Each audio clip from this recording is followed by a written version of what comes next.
അവറൻ ചേട്ടാ, ഇതെവിടെ? ഇവിടെയൊക്കെ തന്നെ ഉണ്ടാ? ഞാൻ എവിടെ പോവാനാ? നിന്നെ കണ്ടിട്ട് കുറച്ച് നാളായില്ലോ. നീ രജിസ്ട്രേഷൻ ഉണ്ടായിരുന്നാ? 2 ആഴ്ച മുമ്പ് രജിസ്ട്രേഷൻ ഉണ്ടായിരുന്നു. അതിന്റെ ഒറിജിനൽ റെഡി ആയി അറിയാൻ വേണ്ടി വന്നതാ. എടാ വിനോദേ, ഏതെങ്കിലും കച്ചവടത്തിലൊക്കെ എന്നെയും പെടുത്തറാ. നീ ഈ പ്രായത്തില് വലിയ മുതലാളിയായില്ലേ. ഞാനൊക്കെ എത്ര കൊല്ലായി ഈ പണിയും കൊണ്ട് നടക്കണു. സൊസൈറ്റിയിലെ കടം 30 ലക്ഷത്തിന് മേലെ കൂടാന്നല്ലാണ്ട് ഒരു കഥയില്ല. ഓട്ടം തന്നെ ഓട്ടം. ചേട്ടാ, ഈ റിയൽ എസ്റ്റേറ്റ് എന്ന് പറഞ്ഞ് വെറുതെ ഓടി നടന്നിട്ട് ഒരു കാര്യമില്ല. നല്ല ബലം വേണം. പിന്നെതാ ഇതും വർക്ക് ചെയ്യണം. ഞാൻ ചേട്ടനെ കാണുമ്പോഴൊക്കെ ചേട്ടൻ്റെ മുഖത്തുള്ള ഒരു തരം ആദ്യം ഉണ്ടല്ലോ. എന്തിനാ അത്? നല്ല കൂളായിട്ട് കാര്യങ്ങൾ നടത്തുന്നേ. എടാ, നിന്നെ പോലെ എല്ലാവർക്കും ആംബിയർ വേണ്ടേ? സമ്മതിക്കണം കർത്താവേ. അവരുടെ ചേട്ടാ, എന്നെ കാത്തൊരു പാർട്ടി വീട്ടിലിരിപ്പുണ്ട്. ചേട്ടൻ എൻ്റെ കൂടെ വാ. തലക്കച്ചവടം എങ്ങനെയാണ് നടത്തുന്നത് ഞാനാ കാണിച്ചു തരാം. ചേട്ടൻ ഞെട്ടാതിരുന്നാൽ മതി. അവർക്ക് എൻ്റെ കയ്യിലൊരു സ്ഥലം കിട്ടണം. 1 റൗണ്ട് ചർച്ച കഴിഞ്ഞാണ്. ഇത് 2ാം തവണയാണ്. അവർ ആ സ്ഥലം എടുക്കും. എൻ്റെ കണക്കൂട്ടിൽ തെറ്റാറില്ല. എന്നാ പോയാലോ? എനിക്കിത് കേട്ടപ്പോ തന്നെ ആകെ ഒരു ടെൻഷൻ. ഇത് നടക്കോ നടക്കില്ലേന്ന് ഒരു ഇത്. ഇതാണ് പറഞ്ഞത്. അവരുടെ ചേട്ടാ വാ. ചേട്ടാ ഭയങ്കര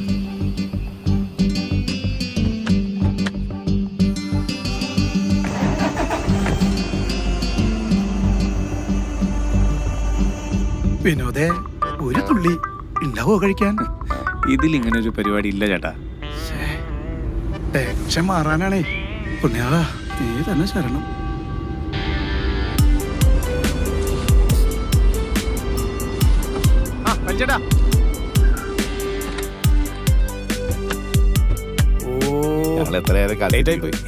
സോറി, സോറി, അല്പം ആവശ്യമായി. ആളെങ്ങനെ നമ്മൾ പറഞ്ഞ വിലയിലേക്ക് എത്തിയോ? അതൊക്കെ ഞാൻ എത്തിക്കാടാ. പലിച്ചേട്ടാ, എത്തിക്കാന്ന് പറഞ്ഞാ പോരാ, എത്തിക്കണം. വേറെ ഒന്നും പറയാനില്ല. കഴിഞ്ഞ തവണ വന്നപ്പോൾ ഞാൻ പറഞ്ഞല്ലോ, സെന്റിന് 3 ലക്ഷം ലാസ്റ്റ് വില. അങ്ങനെയാണെങ്കിൽ മതി. എൻ്റെ കയ്യിൽ സ്ഥലം എടുക്കാൻ വേറെ ആളുണ്ട്. ഞാൻ വെറുതെ പറയണതല്ല, അറിയാലോ. വിനോദ്, കുറച്ചങ്ങോട്ട് മാറി മാംസം.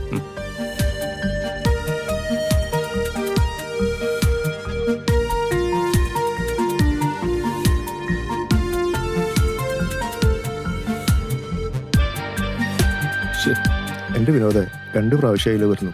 ഒരു കച്ചവടമല്ലേ ഇത്? എന്തെങ്കിലും ചെയ്താടാ. ഒരു 2:45 നാടാ. ചേട്ടാ, ഞാൻ പറയാലോ പറഞ്ഞു, നടക്കേല. വിനോദേ, നീ പോലടാ, ഞാൻ ശരിയാക്കി തരാം. രാധാകൃഷ്ണ, നീ കാശ് എടുത്തേ. വാ, അവൻ പൈസ ഒന്നും കുറയ്ക്കില്ല. വിനോദേ, ഇതങ്ങ് പിടിച്ചേ.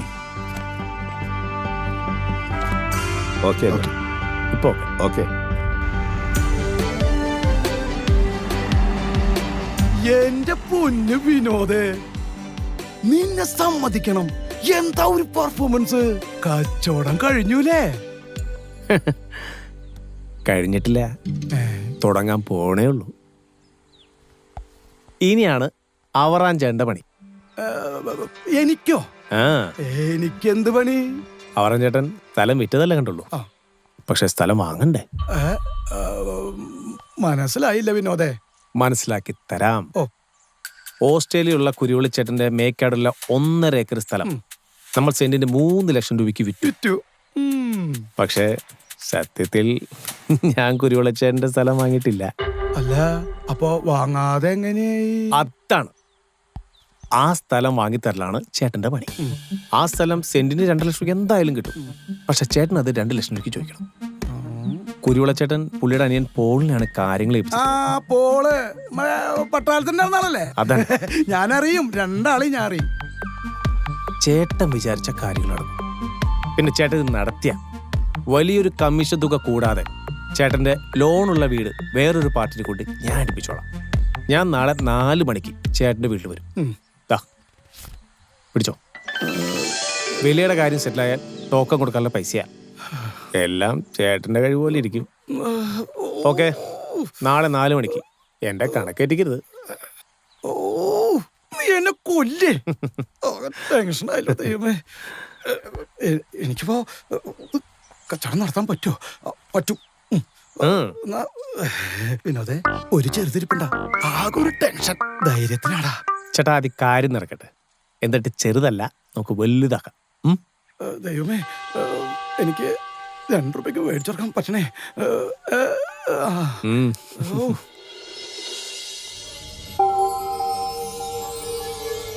കർത്താവേ, സ്തുതി യേശുവേ, കടബാധ്യതകൾ തീർത്തു തരണം. അതിന് ഈ കച്ചവടം നടന്നേ പറ്റൂ. ഈ കച്ചവടം നടന്നില്ലെങ്കിൽ ഞാനാകെ കഷ്ടപ്പാടിലാണ്. എനിക്കും എന്റെ ഭാര്യയ്ക്കും മക്കൾക്കും ജീവിക്കാനുള്ളത്. ഇച്ചിരി കടമൊക്കെ ഉണ്ട് കേട്ടോ. ആ കടമൊക്കെ വിടാൻ ഈ കച്ചവടം നടക്കണം. മാത്രമല്ല, ഈ വീടും കൂടി കച്ചവടം നടന്നാൽ ഞങ്ങൾക്ക് വേറൊരു സ്ഥലം കിട്ടും.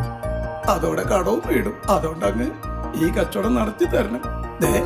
അതിനു വേണ്ടിട്ട് ഞാൻ എത്ര മെഴുകുതിരി വേണമെങ്കിലും കത്തിച്ചോളാം. ഏതൊക്കെ പ്രാർത്ഥന വേണമെങ്കിലും ഞാൻ ചൊല്ലിക്കോളാം. ഏതൊക്കെ ധ്യാനത്തിന് വേണമെങ്കിലും ഞാൻ വരാം. ഈ കച്ചവടം നടത്തി തരണം. ഈ കച്ചവടം നടന്നാലേ ഞാൻ എന്റെ കുടുംബവും രക്ഷപ്പെടുള്ളൂ. യേശുവേ, എന്നിൽ കനിയണമേ. യേശുവിൻ ഉചിത നാമത്തിൽ ദുഷ്ടാരൂപികൾ അകലട്ടെ. തിരുരക്തത്തിൻ അഭിഷേകം ഞങ്ങളെ വലയം ചെയ്യട്ടെ. കുരിശടയാളം വഴിയായി നാം സംരക്ഷിതരായി ഭവിക്കേണ്ടേ.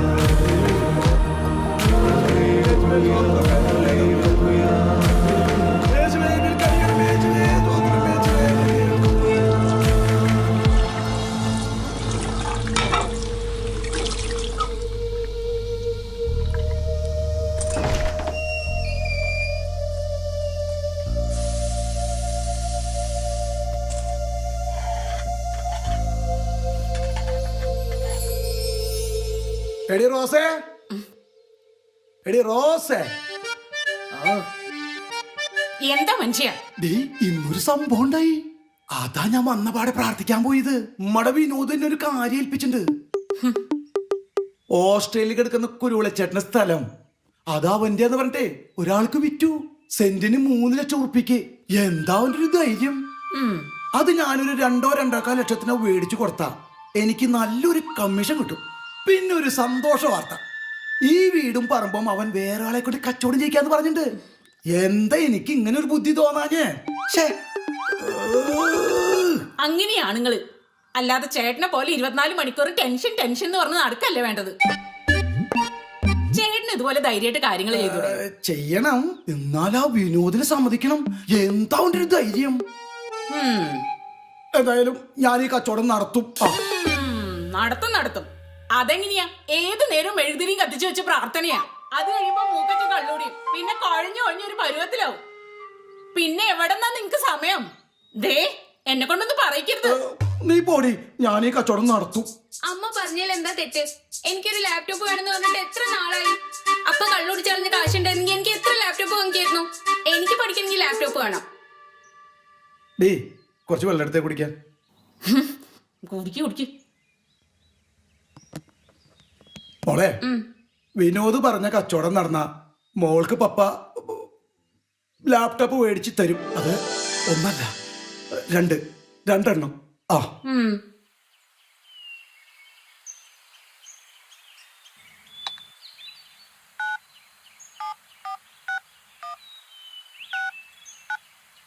വെള്ളം.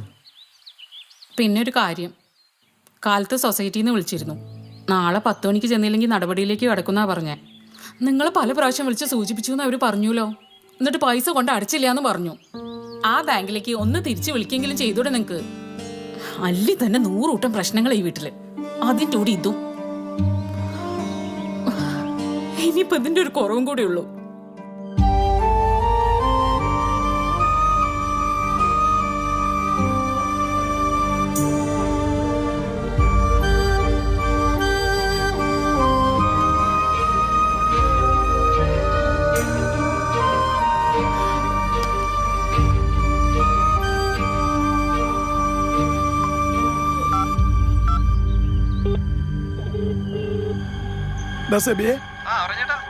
നീ എവിടെയാ? പുതിയ വല്ല പ്രശ്നം വന്നുകൂടിയാ ടെൻഷൻ അടിക്കാൻ.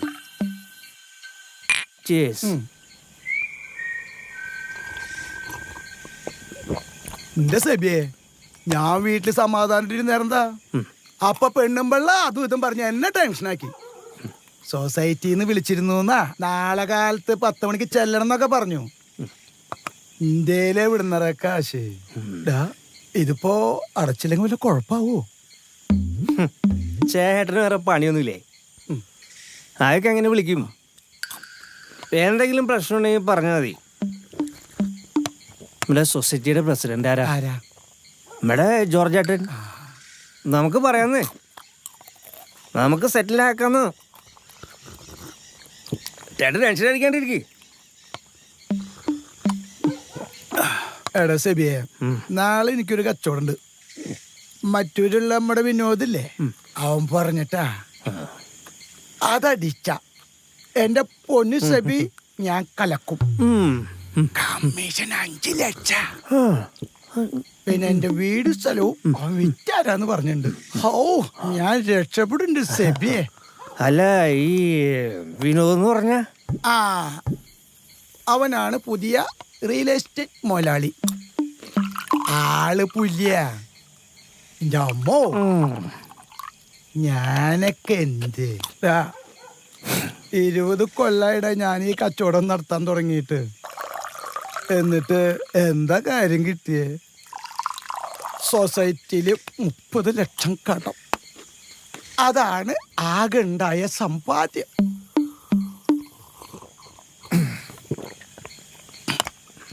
എന്ത് സെബിയെ, എന്റെ മോള് ഒരു ലാപ്ടോപ്പ് മേടിച്ചുറക്കാൻ വേണ്ടിട്ട് കൊറേ ആയിടാ. എനിക്കുണ്ടാ മേടിച്ചുറക്കാൻ പറ്റണം. അവൾക്ക് പഠിക്കാൻ ആവശ്യമുള്ളത്. ചേട്ടൻ ടെൻഷൻ അടിക്കാണ്ടിരിക്കും. ചേട്ടന് എപ്പോഴും ടെൻഷനാ ചേട്ടാ. ചേട്ടൻ്റെ എല്ലാ പ്രശ്നങ്ങളും, എല്ലാ ടെൻഷനും, സാമ്പത്തിക ബുദ്ധിമുട്ടും എല്ലാം ചേട്ടൻ്റെ തലവര മൊത്തം ഞാൻ മാറ്റി തരും. എൻ്റെ കൂടെ ഒരു സ്ഥലം വരെ വരാൻ പറ്റുമോ? അതെവിടേക്കാടാ? ഞാൻ പല പ്രാവശ്യം പറഞ്ഞതാ. പെരിങ്ങോട്ടുകര ചാത്തമടം. മനസ്സിലായി മനസ്സിലായി. എന്താ ജീവിക്കണേ? ഞാൻ കാര്യമായിട്ടൊരു കാര്യം പറഞ്ഞല്ലേ, എന്തിനാ ജീവിക്കണേന്ന്? നമുക്ക് പോവാടാ, പോവാ. നമുക്ക് നോക്കാടാ.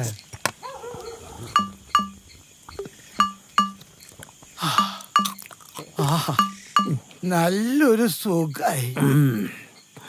മദ്യത്തിനൊരു പ്രത്യേക കഴിവാണ് അല്ലേ? ഇപ്പൊ നല്ലൊരു ആശ്വാസം കിട്ടിയിട്ടുണ്ട്. എനിക്കൊന്ന് കിടക്കണം.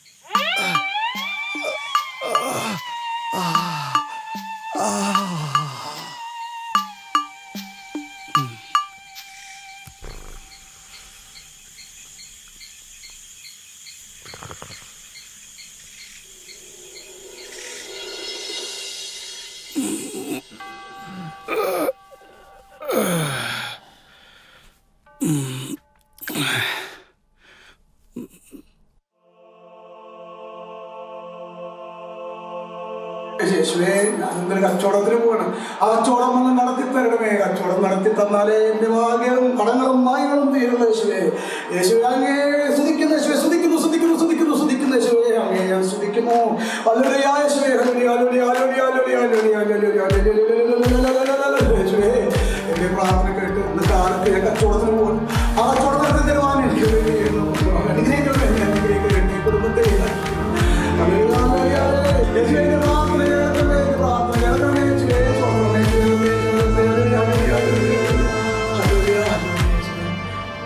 യേശുവേ സ്തോത്രം. എന്റെ പ്രാർത്ഥന കേൾക്കണമേ യേശുവേ.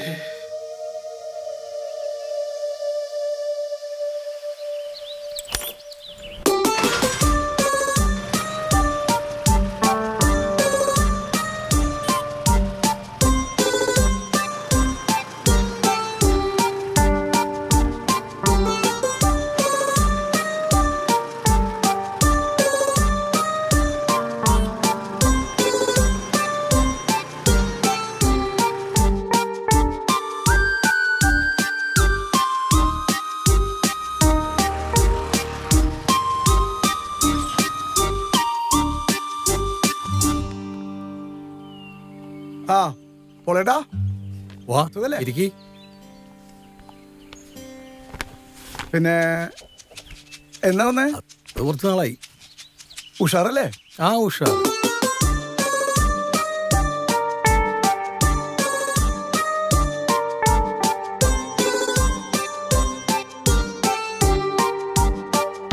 ഞാൻ പറഞ്ഞില്ലേ ഇതെന്റെ സ്ഥലമല്ല, കുരുവിളയുടെ സ്ഥലമാണ്.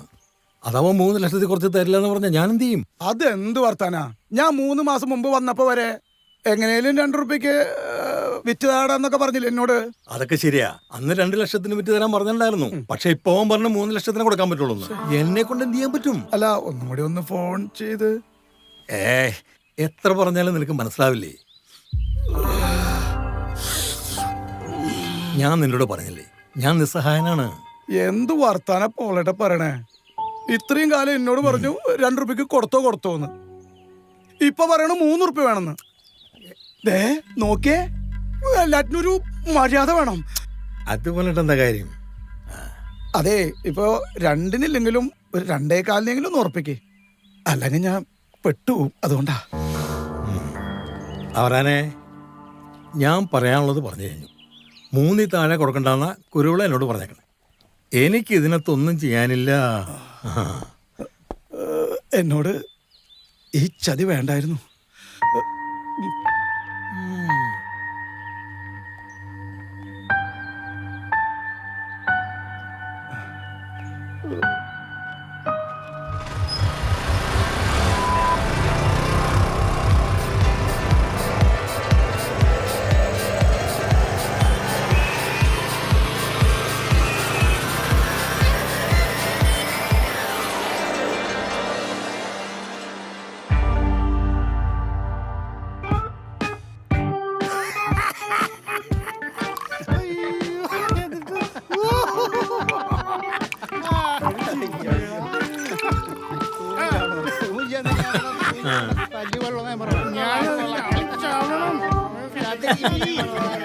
സത്യം പറഞ്ഞ ഒരു ബോധമില്ല.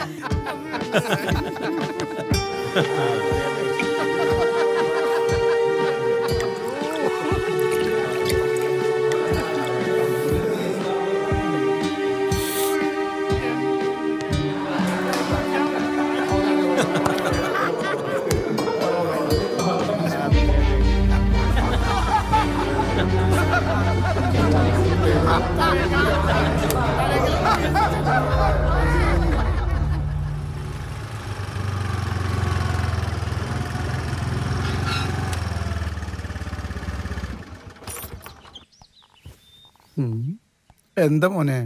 റോസിയാന്റി മിനി ചേച്ചിനെയും കൂട്ടി പോയി. എവിടേക്ക്? ചേച്ചിയുടെ വീട്ടിലേക്ക്. എന്താ കാര്യം? എന്നെ വിളിച്ചില്ലല്ലോ.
ചതിച്ചു അല്ലേ?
എന്തേ കാണിക്കണേ? താഴെ ഇറങ്ങ്. കെട്ടിച്ചിട്ട് ഇങ്ങട് ഇറങ്ങാൻ. താഴെ ഇറങ്ങാൻ പറയാം ചേട്ടാ. ഹേയ്.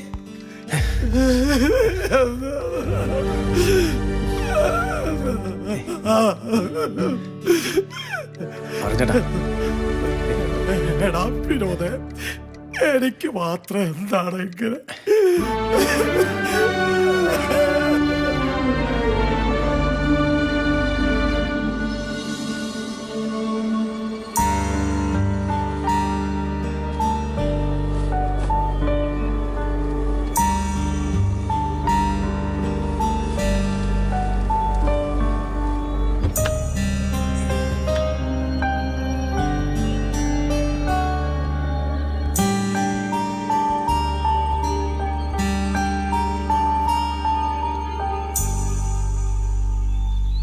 ചേട്ടൻ്റെ സ്വഭാവത്തിൻ്റെ പ്രത്യേകത എപ്പോഴും ഞാൻ ശ്രദ്ധിക്കാറുണ്ടായിരുന്നു. ആവശ്യത്തിലേറെ ആദ്യം ടെൻഷനും. ഇവിടെ വന്നപ്പോൾ തന്നെ എനിക്കത് പന്തികേട് തോന്നിയിരുന്നു. ചേട്ടൻ്റെ ബൈക്ക് പുറത്തിരിക്കുന്നു, കോളിംഗ് ബെല്ലടിച്ചിട്ട് ആരും വാതിൽ ഓർക്കുന്നില്ല. ബെല്ല് കംപ്ലൈൻ്റ് ആണെന്ന് മനസ്സിലായി. അപ്പോഴാണ് ഞാൻ ആ ജപ്തി നോട്ടീസ് ശ്രദ്ധിച്ചേ. എൻ്റെ കണക്കൂട്ടിൽ ഒരിക്കലും തെറ്റാറില്ല ചേട്ടാ. അതാ രണ്ടും കൽപ്പിച്ച് ഞാൻ വാതിൽ ചവിട്ടി തുറന്നു. ഇതിനായിരിക്കണം 4 മണിക്ക് തന്നെ ഇവിടെ വരാൻ എനിക്ക് തോന്നിയത്.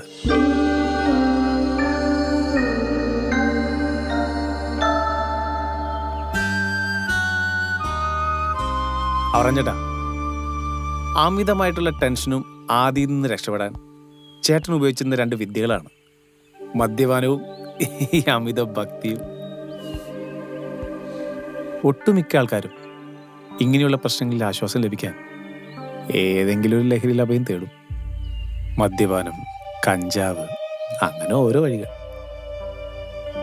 അമിതമായ ഭക്തിയും ഒരു തരം ലഹരിയാണ്. പക്ഷെ ഒരു പ്രശ്നം വന്നപ്പോ ചേട്ടനെല്ലാം കൈവിട്ടുപോയി.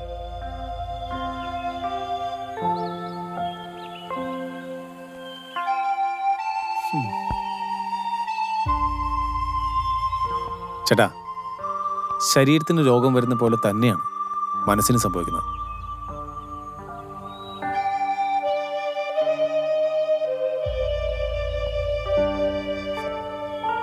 പക്ഷെ മനസ്സിന് ചികിത്സ കൊടുക്കുന്നത് എന്തോ ഒരു മോശപ്പെട്ട കാര്യമാണെന്ന നമ്മുടെ ചിന്താഗതി മാറണം. ഒരു മരുന്ന് ആവശ്യമില്ലാത്ത പുതിയ എത്രയോ ചികിത്സാ രീതികൾ ഇപ്പോഴുണ്ട്. മനസ്സിന്റെ ബലമാണ് ചേട്ടാ ജീവിതത്തിന്റെ വിജയം.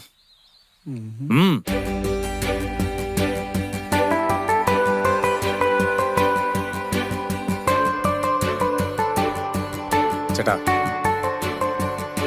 മനസ്സിന്റെ കരുത്ത് കൂട്ടുന്ന പുതിയൊരിടത്തിലേക്ക് ചേട്ടനെ ഞാൻ കൊണ്ടുപോകാം. പുതിയൊരു മനുഷ്യനാക്കി ചേട്ടനെ ഞാൻ മാറ്റും. നല്ല മനക്കരുത്തുള്ള പുതിയൊരു മനുഷ്യൻ.